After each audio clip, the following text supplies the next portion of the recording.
Hey, what's up guys? So there's some new updates available for both the original Max 360 as well as the Max 360C. Now, these new updates are going to help improve the optional laser jamming capabilities as well as the blind spot filtering. Now, starting off with laser jamming, if you're running it with the ZR5 or ZW5 laser jammers attached to your radar detector, there's new options available to automatically shut off the laser jammer after a period of time. You now have new options built into the detector that allow you to choose how long it shifts for or jams for until it automatically stops jamming, and you have the same options available here in the app as well, which just make it quicker and easier to go in and change the same settings. I've got it set to 4 seconds now, and so after I get shot with laser, the Max 360C will automatically shut off the laser jammers after 4 seconds. Front, laser, shifting. Now, I run this setup actually in my wife's car, and I'm really glad now that she doesn't have to worry about double pressing the mute button to disable the jammers. It can now do it for her. I told her actually to continue doing it because a lot of times you can actually disable even faster than 4 seconds, which is the quickest option. But this I think is just a nice backup option, or for people who maybe aren't familiar with disabling laser jammers and why it's so important. Got a whole video dedicated to that. Click the button on screen if you don't know why. But the detector now has the ability finally to automatically disable the laser jammers after 4, 6, 8, or 10 seconds. And they've also now added some additional voice stuff going on as well. I don't normally do the voice stuff with the detectors. I usually have that turned off, but basically what happens now is when you get shot with laser, it can announce that information, but at the same time, it's not gonna actually announce when the detector stops jamming.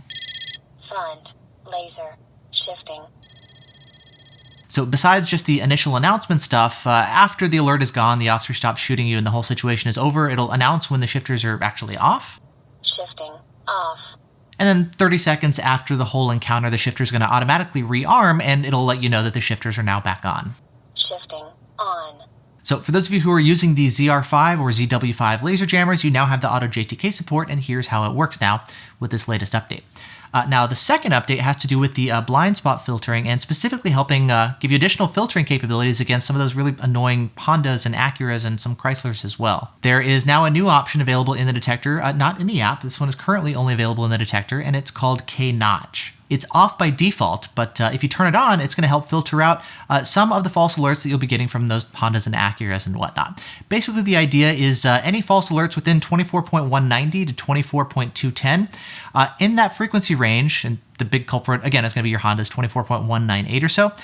When those alert, they're typically going to be kind of weak alerts, and so K Notch is pretty much just going to filter out any weak alerts while still alerting to any stronger alerts, like a police radar gun or something that's really close to you. It's going to reduce the detector sensitivity by 30 dB within that 20 megahertz frequency range, just again to help kind of quiet down the detector and eliminate a lot of the false alerts that would otherwise punch through the detector. So if you'd like the additional BSM filtering, go into the detector and turn the feature on. Now, if you'd like to go ahead and update your detector, you can either go to Escort's website, grab the Detector tool software, plug your detector into the computer, run the software, and update that way. Additionally, if you're running a Max 360C, it'll let you know when the update is available over Wi-Fi. You can just hit the button and it'll go ahead and update the detector over the air. Now that said, they're also saying that this update takes about half an hour over Wi-Fi, so for this specific one, you're probably better off just doing it with a computer. Once you update the detector, with the Max 360, the latest update is now going to be 1.13, and with the Max 360C, the new firmware version is going to be 1.12. Now, after you update, chances are you're actually going to need to repair your radar detector with Escort Live, and so you're just going to need to go back into the app and reconnect to the detector.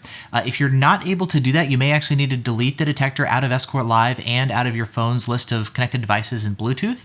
Once you do that, then you'll be able to actually recreate the connection with Escort Live from scratch. They're also saying that with the Wi-Fi connection for the Max 360C, it's going to disconnect from Wi-Fi, so you're going to have to go back into the app and tell it to reconnect to your Wi-Fi hotspot once again. Now that you know all that stuff and you're fully up to speed with the update and everything that it entails, down in the video description I'm going to drop a bunch of links, things to where you can go and download the update, all the discussion on the forums where we're discussing this, how it's working, things that we're learning, links to where you can go buy the detectors, etc. All the information, as always, will be down in the video description. So yeah, that's it for now.